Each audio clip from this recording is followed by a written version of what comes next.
these are huge companies you're naming. I mean, you're just glossing right over these, but these are like Fortune 10 companies. Yeah, I mean, I joined Google the day the revolution broke out in Egypt. The Arab Spring broke out in Egypt, so I kind of had to do a lot of crisis management from day one. Netflix was only available in the U.S., and one day they turned it on in 130 countries. The Middle East market was a big region for them, helping these companies understand the importance of the Middle East market. All right, guys, we got Maha here, founder and CEO of Digital and Savvy. Thanks for coming on today. Thank you for having me. Absolutely. I know it was a last minute thing and you came from VCon. It was, yeah, I just flew in this morning from LA and I'm going right back right after this. And this is the third one now, right? Yes, this is the third one. The first one's in Minneapolis, which you went to, and the second one's in Indy, and LA is taking off and starting this afternoon. Let's go. You've been working with Gary for a while now, right? In December, it'll be 8 years. Dang, that's impressive. Congrats on that. Thank you. How did that come about?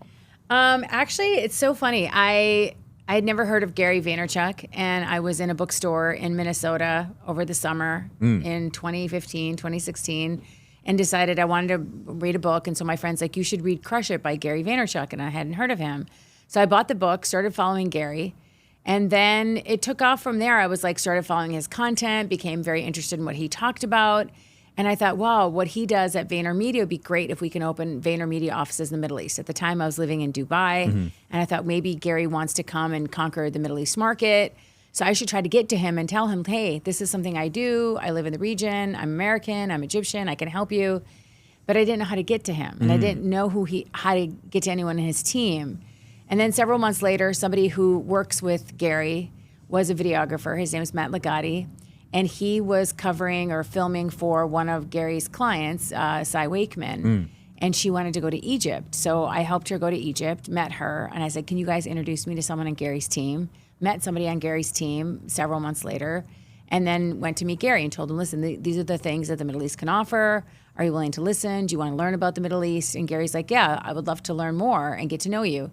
So for like a year, more than a year, I just spent time building a relationship, learning about his business, trying to create value for him. And then I got him to come to Dubai. I said, if you can just come to Dubai, I can show you what it's all about. Seeing is believing. It's one thing to talk about a place, but you have to like see it to understand it. So he came. We had an incredible trip. He did a 7-hour vlog about it on YouTube. Wow. Yeah, talking about his first trip to the Middle East, his first trip to Dubai. So you can go on YouTube and see the entire trip of what we did. He spoke to like 4,000 entrepreneurs, went to Facebook, talked to a bunch of CMOs, was on billboards, cover of Entrepreneur Magazine. Like, he was a rock star. People were very excited about Gary. He has a huge following and an audience there. His podcast is very popular in the Middle East. So we took it from there, and now we're working together. That's brilliant. Ever since. Seems like Middle East has taken off lately. Dubai, Egypt. Yeah, I mean, it's a city of the future. I mean, Dubai is an incredible city. They are making it easy for entrepreneurs to go to start up businesses there, to work there, remote working policies. Saudi is, you can see, is crushing it when it comes to sports and entertainment. And they are really pushing the boundaries on what they can do to bring tourists into town. So I feel like a lot of people are excited about what's happening in Saudi as well. And then Egypt, I heard you're going to Egypt. Yep. 110 million consumers. It's hard to ignore a market like Egypt. And the mystery and magic of Egypt is always going to be something so special. Oh, yeah. Were you born there? I'm born in Minnesota, actually, but I'm 100% Egyptian. Let's go. Yeah. You're the first Egyptian I met. Really? Yeah. Okay, good. Well, I'm excited you're going to be going there. Yeah, I'm really excited. Yeah, they're rare out here. Yeah, I tell you, Egypt is beautiful. It's really affordable now with the dollar, so you can go value for money, have an incredible experience. And I'm really, really a big promoter of people going there and checking it out. It's a once-in-a-lifetime trip, and you got to see the pyramids. I love it. Yeah, you also have some big clients and big companies you used to work for, right? Yeah, so I was born and raised in Minnesota. I lived and worked here until I was 27 in the U.S. I worked at General Mills, so I did a lot of sports marketing for them, NASCAR, Super Bowl, Wheaties, all the kind of fun things, working for really cool brands. And then I moved to the Middle East, and I ended up working, was the head of communications and public policy at Google. I launched Netflix in the Middle East. I worked for the ruler of Dubai. In the Middle East, I worked, I built Weber Shandwick. It's a global PR firm. I built 19 offices for them across the Middle East. So I spent my time helping U.S. companies enter the Middle East market, and then helping companies in the Middle East that really wanted to kind of understand, U.S. market where the business opportunities were, and sort of used being both nationalities to my advantage. That's so smart because these are huge companies you're naming. I mean, you're just glossing right over these, but these are like Fortune 10 companies. Yeah, I mean, I joined Google the day the revolution broke out in Egypt. The Arab Spring broke out in Egypt, so I kind of had to do a lot of crisis management from day one. Netflix was only available in the U.S., and one day they turned it on in 130 countries. The Middle East market was a big region for them. And it was an extraordinary time because content, storytelling, helping these companies understand the importance of the Middle East market. YouTube was the largest consumption per capita in the world out of Saudi. The people have 2 mobile phones in the Middle East. Everyone walks around with 2 phones. It's Really? common. So consumption is huge. It's very common for people in Saudi to have every person have like 100 to 200,000 followers. Whoa, that's Yeah, common? It's very common. Holy like that's crap. for the US, that would be like you have a lot of followers, but that's common in the Middle East. So mobile consumption is through the roof in the region. So digital marketing, social media, consuming content, videos, YouTube, all of that, it plays really, really strongly in the Middle East. Interesting. So why do they have 2 phones? I think it's status symbol, one thing. And I think, too, they love the technology. Everybody wants to have the latest phone. Everybody wants to have the latest technology. So you probably see when you go to dinner, people will put out their phones. And it's just part of the culture that Little people flex. have. Yeah, a little flex. Yeah. That's hilarious. People do that here. Yeah, it's fun. Yeah, it's always a conversation starter out here. I think, too, they also like to have one for personal, one for like one for work. So they split it up like Yeah. that. You mentioned riots earlier. What was that about? The Arabic Spring. So I think you probably saw like that happened in the Middle East. It was like in 2011. I don't remember There that were one. some protests in the Middle East. And I think people were like, catalysts for freedom and for change. And it was actually ended up creating a lot of entrepreneurs, and people got really a sense of freedom for what they can do with the internet. It was really great. Interesting. So what's the biggest thing you speak about on stage? I know you do a lot of public speaking. Yeah, I mean, yesterday I was talking about the importance of building your personal brand. So people think of personal branding as if like, I want to be a social media influencer.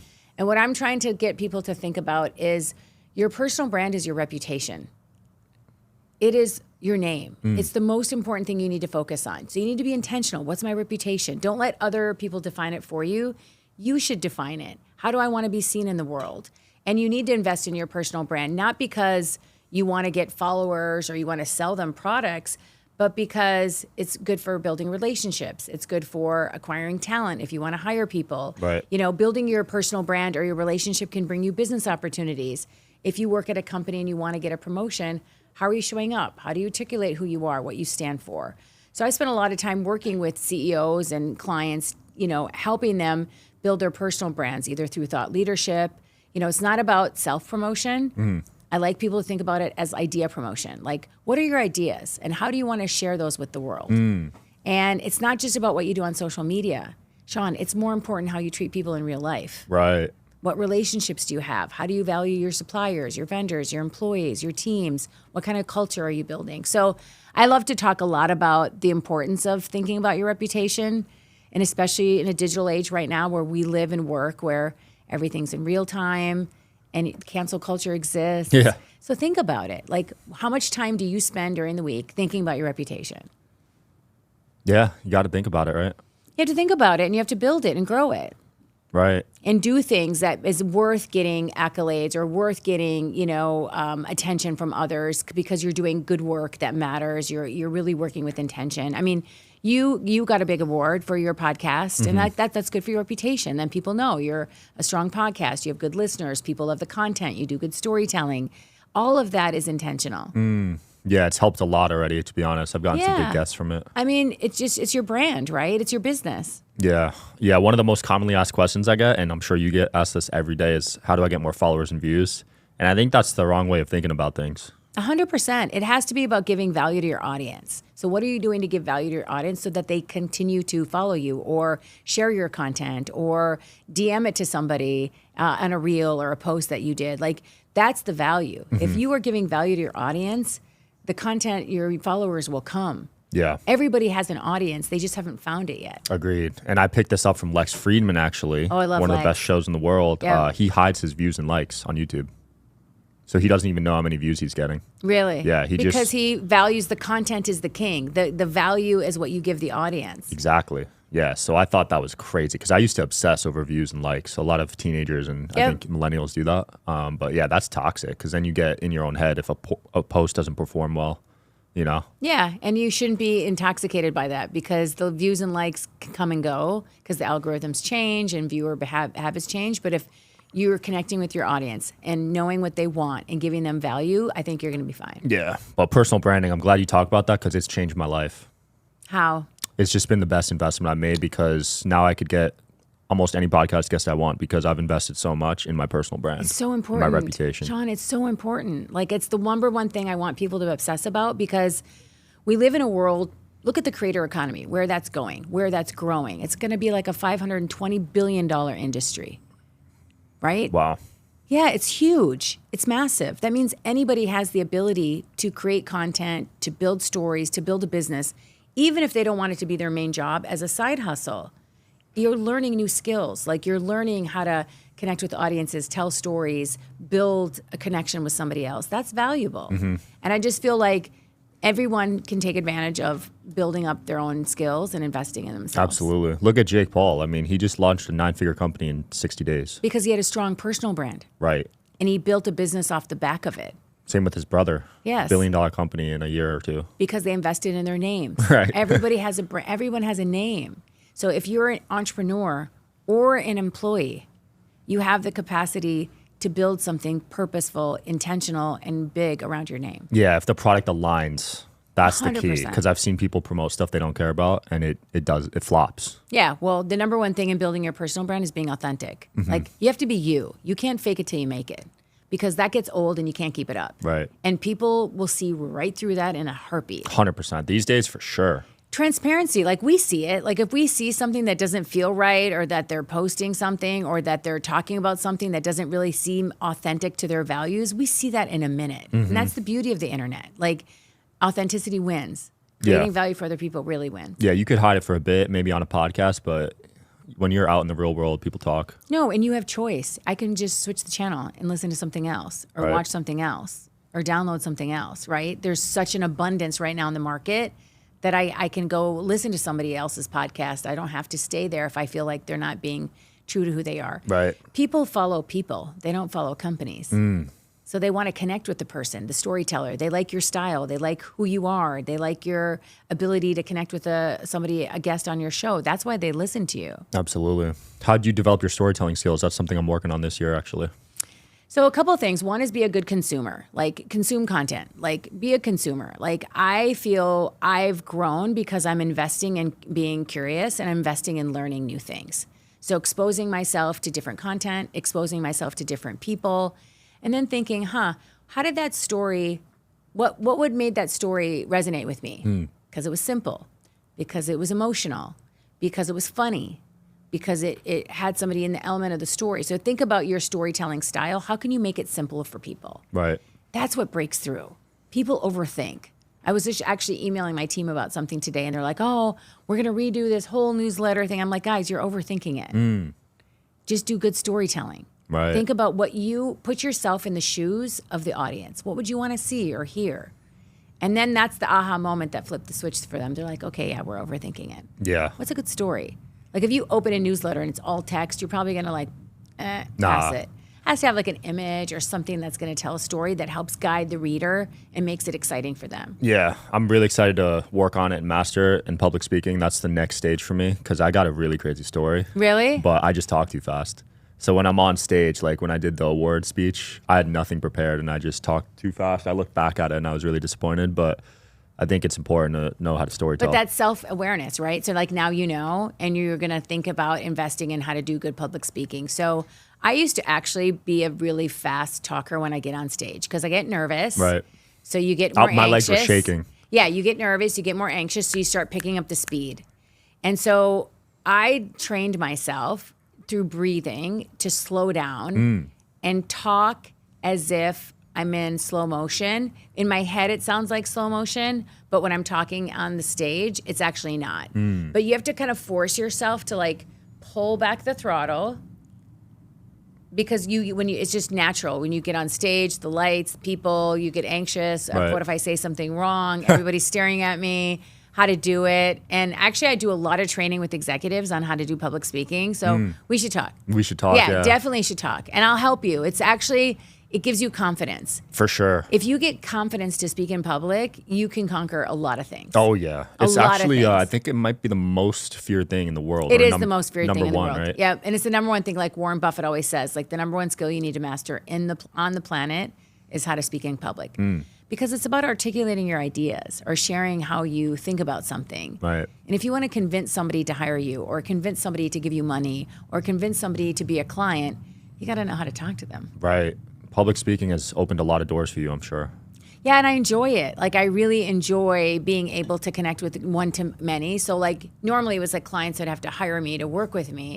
And so now what I'm doing, I'm trying to do more public speaking so I can talk one-to-many, scale my ideas, teach more people, all the things that I taught Google and Netflix and tricks from things I do with Gary and Jim Kwik and some projects I've been doing for Deepak Chopra. So trying to like take from the playbooks and learnings and scale that to many people. Yeah, Jim's incredible speaker. Did you train him? Yeah, Jim Kwik's amazing. Yeah, we've been working for him for more than a year now. Nice. Jim's awesome. Yeah, he's great. Well, his story is nuts.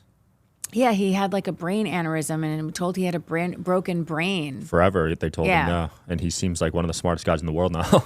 Wait, I don't think he had a brain aneurysm. He had something. He had a traumatic brain injury. Yeah, traumatic brain injury. Yeah, but a really bad one. Yeah. Like they said he would never be the same. Yeah. And now he's a memory coach. Now he's the brain coach and can learn thousands of pieces of volume and teaching people how to speed read a book in minutes. Yeah, nuts. How'd you get involved with Deepak? Because it's one of the greats right there. Yeah, so Deepak Chopra, I know his business manager, and he was a friend of mine and said, we were talking about something. I think Deepak was going to be going to the Middle East or something. So I said, let's have a call. And I just basically volunteered I was going to be in Dubai at the same time he was. And so I did one of my rules of my new book was just add value. Try to add value to somebody without asking for anything, without looking for something. How do you add value to somebody? So I said, well, he's going to be in Dubai at the same time I am. Maybe I can arrange something. If you give me a couple hours of his day on that trip, I'll connect him to somebody. I lived there forever, so I have a lot of relationships in Dubai. So let me see what I can do. And I had no idea what I was going to do. I didn't know what I was actually going to deliver for him, but I just put that out there into the universe. Does he have a few hours to give me? And then I was going to go and rely on myself to figure out something extraordinary to do for him. And I did. I found a credible opportunity. The Museum of the Future was going to be opening. It wasn't open yet. It is the most iconic building. It's called the most beautiful building in the world. And I knew the people that were organizing it, if they could open it, if they can give them a tour and get a meeting with the minister. And so we did. We spent a couple hours together and it was great. And then I didn't really talk to him after that. And then several weeks later, Deepak reached out and said, I have something I'm working on. Maybe you guys can work on it with us. And then we started doing some projects together. But you start with giving value to somebody first, showing 100%. good intentions first. And then you make a deposit in someone's trust bank. If something good comes out of it, great. If it doesn't, you gained from that experience. And I had an extraordinary time with him in Dubai. Right. Yeah, adding value is how I've been able to grow the show. So after a guest comes on, I personally text him. I say, look through who follows me on Instagram, look through who's been on the show. And if you want any introductions, let me know. I love that. And yeah, I don't expect anything in return. But because I do that, some guests will then send their friends on the show. And that's how I've been able to grow. It's a playbook that I really think is important in business. Like, people always want a transaction. Like, I'll do this for you if you do this for me. That's not how people work anymore. Build value with others, and that will come back to you, and it works. It's how I built my career of 30 years, and it's how you're building your business and your brand. So by trying to be valuable to other people, you're becoming valuable yourself, because then you have built these networks, you've built these relationships, you've made deposits in other people's trust banks, so you've done good for other people. So you have multiple people that you've done good things for. So someday if you need a relationship or a network, that's how people do business today. And Absolutely. that's the future for tomorrow. Absolutely. So what kind of businesses is Dubai looking for? What type of industries? I mean, everything, I would say, is moving there. Real estate is crushing there right now. Dubai has the largest per capita of trillionaires and millionaires in the world. Trillionaires? Yeah. There's a trillionaire in the world? There's trillionaires. Holy crap. Yeah. They're the highest city. They're the city in the world that has the highest per capita number of trillionaires in the world. Wow. Actually, I think there's a word for it. It's like I don't know, something hundred trillion. It's like, I don't know. Centi. Yeah. Centi billionaire or something? Yeah. Yeah, because centi millionaire is 100 million, and then centi billionaire would be 100 billion, I guess. And then there's trillion. I mean, they have them. Yeah. Whoever they are, they're in Dubai. Oil money, right? Yeah. I don't think it's oil money. It could be oil money, crypto money. I think it's just investors who have been building businesses over time. So I think a lot of real estate market's very strong. Tech market's very strong. FinTech market is very strong. Retail market is very strong. Really? Yeah. So I feel like, and they're always growing and expanding, right? This is one of the very few economic blocks in the world where the GDP is growing year over year. Wow. Well, if you think about Europe, Europe's on the decline. China's a closed market. We can't do business there. Which region in the world is growing? Dubai. So they might surpass us one day. Well, they're small. They're like 7-10 million people. They're not going to surpass the United States, but they think technology first. They've had a minister of AI for more than 10 or 15 years. Whoa. Like when it was unheard of. That's cool. They had a person in charge of the government who was the minister of AI. And everyone thought, why do we need that? That's like 20 years, 30 years from now. And they're like, exactly. We're going to be first. We're going to invest in it now. They have a minister of youth. She's 22 years old, because they want to know, what do young people care about? What do young people want? Smart. How do we build a city that people who are the younger generation care about? So it's things like that that make people wake up and go, wow, Dubai gets it. I love that, because there's no really voice for the millennials in the U.S. in terms of politics. Well, I think they want to have that younger generation either love government and politics or get involved, but also how do you cater to them? What kind of things do they want us to do for citizen services? How do we make sure that they're happy? How do we make sure that they stay? Because they have the capacity to travel and live anywhere in the world, right? Right. Speaking of stay, 0% tax will make me stay. 0% tax. Yeah, Dubai's tax-free. Yeah, that's a major benefit. That's a major benefit. It's 40% here, so... When I worked at Google, so if you work at Google in the US, you pay taxes, or in the UK.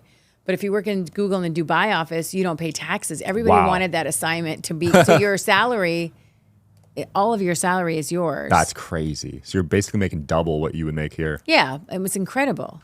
And Plus, the real they estate give was you a cheaper. housing allowance, and they give you a transportation allowance, and they give you a school allowance. So getting the coveted assignment of working in Dubai is really, really incredible. That's awesome. But you're in Minnesota now? I moved back to Minnesota during the pandemic. So it was 2020. Actually, I'd been in the U.S. I had been in the U.S. for like 4 to 6 weeks for business. I was here for the Super Bowl, the Grammys, the NBA All-Star Game. I had back-to-back events. So instead of going back and forth to Dubai, where I lived, I stayed in the U.S. and just went in base camp for my sister in Minnesota. I got back to Dubai, and it was March 7th, and I was like, they're talking about this thing called the virus. This doesn't look very good. What if they close the airports? What if they shut things down? And my sister's like, that's not going to happen. I'm like, well, I don't know. It doesn't look good. Very long story short, I decided after living overseas for 23 years, in 24 hours, I was going to leave. Wow. And it was I was on turbo mode. I don't know how I did it, but I sold my car, packed up my apartment, got my vet papers for my dog to get out of the country, said goodbye to my friends. I was like on a mission. I was going to get out before the airport closed, because I had heard they were going to close it on Tuesday, and it was Sunday. Wow. So I had to be at the airport Monday night with all of my stuff. So I did. I don't know how I did it. I talk about the story in my book. It's a crazy story. You won't believe it. And then I got back to Minnesota, and I've been living here ever since. So I opened an office. I still have an office in Dubai. I have an office in Minneapolis. I have a remote team. We work all remote, and I love it. I'm so glad to be back. I go to the region every month. I'm there. I'm actually in Los Angeles, going to Egypt, Dubai, and Saudi over the next couple of weeks. Wow. But yeah, I mean, I love going there. I still have a business there. I have relationships. I spent 23 years building my name there. And now I want to use my relationships to bring value to other people and teach them about the market in the region. And I'd love to get you over there. Yeah, I can't wait. Yeah, I'm excited. we definitely got to take I definitely want to film out there. There's some people out there that I want to get on. Yeah, we'll make it happen. That's incredible. It took me a month to move within my own city. So you moved out in a day. That's props to you. That's impressive. I think when your back is up against the wall and you just it was a very easy decision for me. I was like, am I ever going to see my family again? What if I have that chance if I don't? Because we don't know. We didn't know what we were doing during the pandemic. It was a very easy decision. Then I was like, okay, I just got to execute. I just got to push myself through this. Yeah. Talk to me about the book. When did that come out? The book comes out October 8th. It's not out yet. Okay. It's called The 7 Rules of Self-Reliance. And it says how to stay low, keep moving, invest in yourself, and own your future. And the reason I wrote this book, I've been wanting to write a book for a long time, is it's not about what I did in communications and storytelling, working for some of the most powerful people and companies in the world. It's how I did it. It's how do you rely on yourself? What kind of skills do you need? What tools do you need? This is the playbook on how I did it. How do I walk into a room at a Super Bowl party and walk out with all the contacts? How do I get to network with some of the most powerful people in the world? That's what's in this book. That's what I teach people. So the 7 rules, one of them is be a value creator. So create value for people. How do you actually do that? What's the actual steps? If I want to take that into my practice and my business and my life, my personal or my professional relationship, how do I create value for other people? How did I create value for Gary? How do I create value for Deepak? How do I create value for Google? How do I create value for my sister? So it's those, that's one of the rules. There's a whole chapter in here on how to build your personal brand, the real playbook with details. It's actually the biggest chapter in the book. And I talk about treating your reputation like a currency. What's its worth? What's its value? How do you increase it? When you think of your reputation in terms of currency, it's a different mindset and a different equation. How can you really invest in your reputation? One of the other rules in the book is to be a long-term player. So often we are real time. We want transactions. We want to tap to pay and go. We want to get the whole season now. We don't want to wait 3 seconds for a video. But I want you to think about being a long-term player. What does that mean? How do you build relationships? How do you network? How do you build a network of people? I want you to have a very strong network, Sean, so you can text or call anybody at any time if you ever need anything. How do you DM? How do you master the networking on DM? How do you network one-to-one versus one-to-many? So we're going to meet today, and after we leave this conversation, we're going to post about it, we're going to talk about it, we're going to dab each other up. But let's say you want to be a part of my network and you want to meet people that I work with. And I really loved our conversation, so I want to help you build your network with other people that might benefit from you. And how can I be a super connector? That's the real work. That's the power of many. Like right now, relationships are gold. Right. It's how you get guests on your podcasts. It's how people trust you. It's how people understand what your personal brand is about, is they see who else have you talked to? Who else have you been with? What relationships do you have, right? That's important. It is. And so there's a whole chapter in the book about how to network and how I do it and kind of the skills.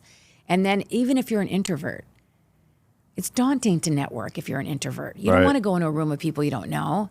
So what are the tricks? What are some things I can say to people to kind of get the pressure off me and onto them? So it's real practical advice as well. Another rule in the book talks about being a lifelong learner. The only way you're going to be strong in this world is if you know stuff. What are you doing? How curious are you? What are you doing to invest in yourself to learn things? And it can be anything. Learn pickleball, learn tennis, learn a new language, learn how to create a podcast, learn how to edit a video, anything. But you got to be investing in yourself. A lot of people are waiting for other people to give them that project that's going to make them a rock star or train them. You need to own up for yourself and invest in yourself. And that's why I talk about invest in yourself and owning your future. So those are the rules. I think the concept of self-reliance is something that nobody talks about because people think self-reliance is about being independent and not needing other people and working alone. And I'm saying it's the opposite. It's how to be a weapon. It's how to be powerful. It's how to be confident. It's how to be, empowered. And I feel like those who know how to rely on themselves win. And those who know how to rely on themselves feel no pressure. The pressure is off because they're not waiting for permission from others. They're not waiting for the judgment of others. And I just want people to learn, like, what does self-reliance really mean to me? And what are some things I can do to rely on myself? I love all of these. Holy crap. I can't wait to read that. Is it going to be on Audible? It's on Audible. I recorded it myself. Nice. Yeah, I'm an audiobook kind of guy. Yeah, it's on Audible. There's an ebook, and also it's coming out October 8th. You can buy it at Amazon, Target, Walmart, Barnes & Noble, everywhere where you buy books. Yeah, all that stuff is so relatable to me because I was a massive introvert. Massive. And how did you break out of it? Just had to go to events and slowly work the confidence, have some business success to build up confidence. But it was tough. Yeah, and it's also too, Sean, about how do you operate in an event today? Like, what are some things you need? Like, go to an event like VCon, for example, is happening now in Los Angeles. Right. How do you prepare for an event like that? Like, how do I make a most of that? There's speakers that are incredible that I might want to work with. There's other people that are in the audience that are guests that I want to meet with. Have a plan. So I have a checklist of like teaching you, these are the things you need to do if you're going to go to an event. And it's scary to go to an event where you don't know anybody. It is, yeah. It is. And so like it's a skill though. Like you need to master skills that are going to make you grow, skills that are going to make you more powerful. You're going to make new relationships. So anyways, I talk a lot about that in the book. And I just feel like networking can become your superpower. Oh, yeah. Everybody has a superpower. You just need to know how to like pull it out and find it. Yeah. Events have changed my life. I'll get the best ticket just to have the best access, and then I'll make a plan on like who I want to get in touch with and what value I provide to them. So smart. And think it through so you don't have to get nervous on the spot. Like I always have thought starters. Okay, like there might be 3.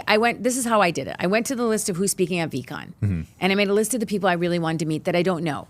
Cody Sanchez is going to be there. I really want to meet her. Poppy Harlos used to be a journalist at CNN, but she's from Minnesota. I really want to meet her. So I made a list, and then I DM'd them. I'm going to be at VCon. I would love to meet you. I'm speaking on stage. So they know I'm a speaker as well. You know, I'd love to see you in the green room. So I told them who I am. I'm going to be there. And I made a specific comment like I'm going to be so-and-so.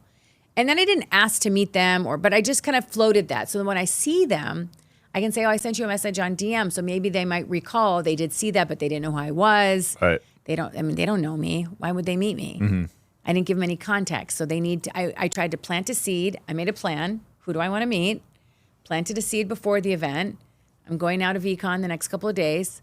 I made a map of when they're speaking so I can see them before or after they speak. Right. Always best to approach somebody after they speak so they're not like busy or trying to get their thoughts together. Don't bother them. But I have a plan. Like I'm an experienced at this and I have a plan. I'm not just walking into this event cold. I love that. Here's another good hack. So I notice warm intros really help with credibility. So if I can't get in touch with them, I'll see who they're following. And if I have any mutuals, reach out to that person. Love say, hey, that. Can you introduce us at the event? You know what I mean? Love that. It's so important. It's so important that you figure out who knows, if you know somebody who might know somebody. So even when you talk about events, look at who the sponsors are. Look at who the media partners are. Do we know anybody that works at any of those companies? Or they might be there, or could they introduce you? Like, oh, I know somebody that works at Google. Google's sponsoring that event. Maybe I should try to see if I can get an introduction to the organizers so that I can speak next year. Being smart and being awake to like what's happening in the world around you can create tremendous opportunities for you. Absolutely. Maha, it's been really fun. What are you working on next? Where can people find you? This should release by the time the book launches. Yes, so. We definitely want people to go out and buy the book and share a review and tell us your feedback. I am on Instagram at Maha Gabber, which is my middle name, but I have a website, Maha Abouelenein. We can put everything in the show notes. And Perfect. I do free master classes and training, and I would love to hear everyone's feedback on the book and what they think when they read it. Awesome. We'll link below. I'll definitely listen to it. Thanks for coming on. Thank you, Sean. Yep. Thanks for watching, guys, as always. See you next time.